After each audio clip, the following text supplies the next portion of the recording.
छोड़ेगा। लेकिन विधानसभा चुनावों को लेके लोगों के बीच में क्या रुझान है, उनके बीच में क्या चर्चा है, उन चर्चाओं को लेके हम लोग आज मौजूद है नागौर जिले की डीडवाना विधानसभा क्षेत्र में।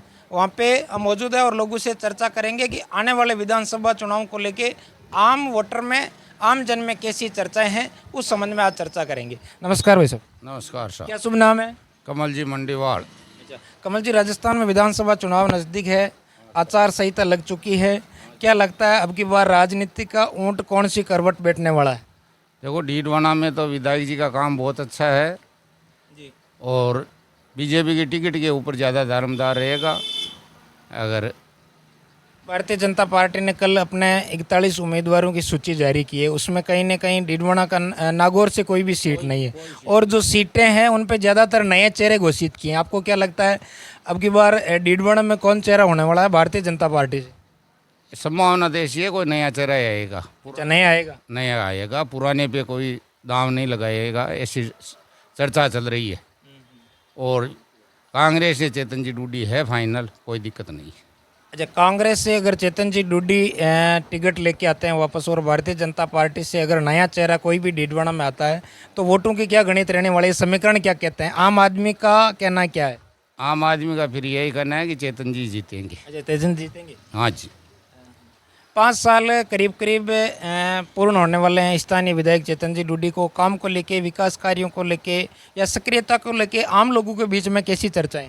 चेतन जी का विकास कार्यों के प्रति बहुत समर्पित रहे हैं और हमारे यहाँ बहुत अच्छा काम कराया है मौलासर ग्राम पंचायत में। तो एक बात कहीं ना कहीं सुनने में आती है कि राजस्थान कांग्रेस में 2 गुट है। अशोक जी गहलोत अपने आप को अलग मानते हैं, सचिन जो पायलट जी है, कई बार ऐसी घटनाएं लोगों के सामने भी आज आई है। चेतन जी को लेके अगर यूँ कहा जाए कि वो पायलट गुट से, कभी कभी गहलोत गुट से, ऐसा भी कुछ सुनने में आ रहा है? नहीं, यह सुनने में ये ऊपर की कोई फैलाई हुई बातें हैं। यहाँ डीडवाना में तो कोई नहीं है। कोई नहीं है? कोई नहीं है। ऐसा कहा जाता है कि नागौर की राजनीति का ऊंट जिस करवट बैठता है, प्रदेश की सियासत भी उसी करवट मुंह मोड़ लेती है। पिछले दिनों कांग्रेस के कद्दावर नेता ज्योति मिर्धा बीजेपी में शामिल हुई है, कांग्रेस पार्टी छोड़ के। क्या लगता है उनके बीजेपी में आने से कहीं ना कहीं कांग्रेस को नुकसान होने वाला है इस बार विधानसभा चुनाव में?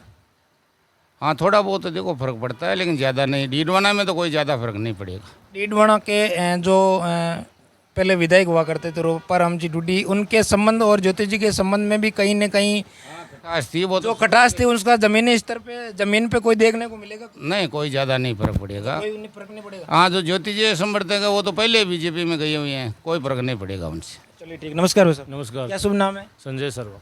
संजय जी, राजनीतिक पार्टियां अपनी अपनी तैयारी में लगी हुई है, गांव के दौरे नेता कर रहे हैं। क्या लगता है अब की बार राजनीति में आम वोटर की या आम लोगों की क्या चर्चाएं हैं? विधानसभा, आपकी विधानसभा की बात करें तो अपनी विधानसभा में इस बार वापस फेरबदल चाहती है जनता। अच्छा, फिर बदल जाती है। बिल्कुल। भारतीय जनता पार्टी से कल जो सूची आई थी उसके अनुसार यूँ लगता है कि भारतीय जनता पार्टी एक तरफा अपने जो हाईकमान है उस लेवल पे फैसले ले रही है।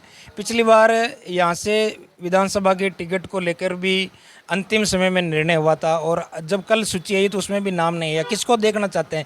डीडवाना की पहली पसंद भारतीय जनता पार्टी से कौन हो सकता है? डीडवाना की पसंद यूनुस का है। अच्छा, यूनुस खान जी। बिल्कुल, जो इन्होंने बहुत विकास कराया है डीडवाना में। यूनुस खान जी एक तरह से अगर यूँ कहे कि वसुंधरा लॉबी के माने जाते हैं, वसुंधरा सरकार में मंत्री भी थे। पिछली बार भी वसुंधरा जी के यूँ सुनने में आया कि कहने के बावजूद भी उनको डीडवाना से टिकट नहीं दिया गया। अब की बार क्या लगता है, कितनी संभावना है कि यूनुस खान जी को भारतीय जनता पार्टी डीडवाना से विधानसभा के प्रत्याशी बनाएगी? पार्टी ने पूरा सर्वे करवा चुकी है, हर सर्वे में यूनुस खान जी का नाम ही गया है। अच्छा, नाम है। हाँ। चुनाव टिकट मिलने के बाद में वोटों की क्या गणित रहने वाली है आपके अनुसार? भारतीय जनता पार्टी के समर्थन होने के नाते आपसे ये सवाल रहेगा कि वोटों की क्या गणित रहने वाली है। मान लीजिए यूनुस खान जी टिकट लेके आते हैं भारतीय जनता पार्टी, जीत कम से कम 20,000 से ऊपर से जीत। 20,000। बिल्कुल। गुटबाजी का कहीं ना कहीं नहीं दिखेगा। लेकिन सोशल मीडिया के जरिए या आप प्रिंट मीडिया के जरिए कहीं ना कहीं खबरें आती रहती है। बिल्कुल, ये तो एक बीच में खबर ये भी आई थी कि यूनुस खान जी कांग्रेस पार्टी ज्वाइन कर रहे हैं। ये सब झूठी फैलाई हुई है बातें। नहीं, आपने भी पढ़ा होगा, हमने भी पढ़ा सोशल मीडिया पे कि यूनुस खान जी चूरू से कांग्रेस में शामिल होंगे, चूरू से चुनाव लड़ने। मैंने तो कभी बोला नहीं ऐसा।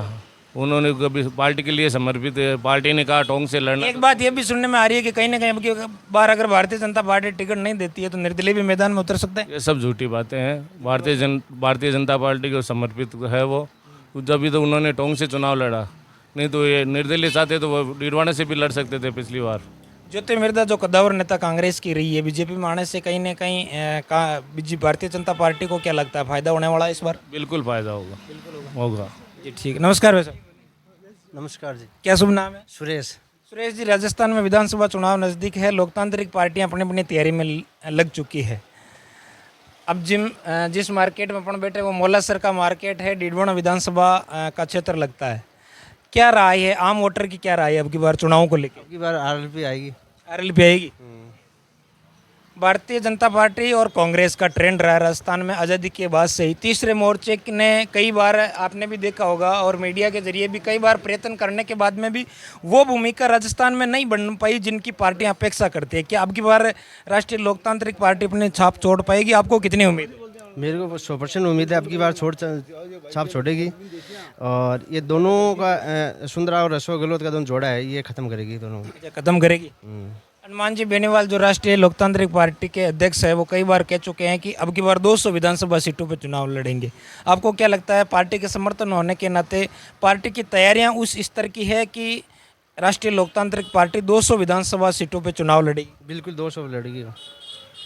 हनुमान जी बेनीवाल और ज्योति मिर्धा दूर विरोधी रहे हैं एक दूसरे के।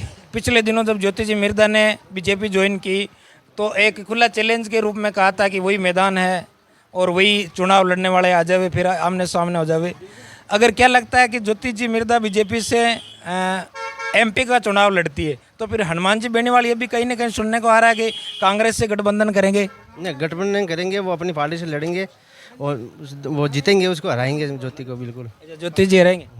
लेकिन ज्योति जी का कहना है कि अगर हनुमान जी में वो चुनाव लड़ते हैं खुद की पार्टी से आए फिर चुनाव लड़े। वो तो खुद की पार्टी से, ज्योति कौन सी खुद की पार्टी है? वो तो बड़ी नेशनल पार्टी से लड़ रही है, उसका तो वैसे ही जीतने की संभावना रहती है। फिर वो अपनी पार्टी से लड़े हैं तो वो श्योर है।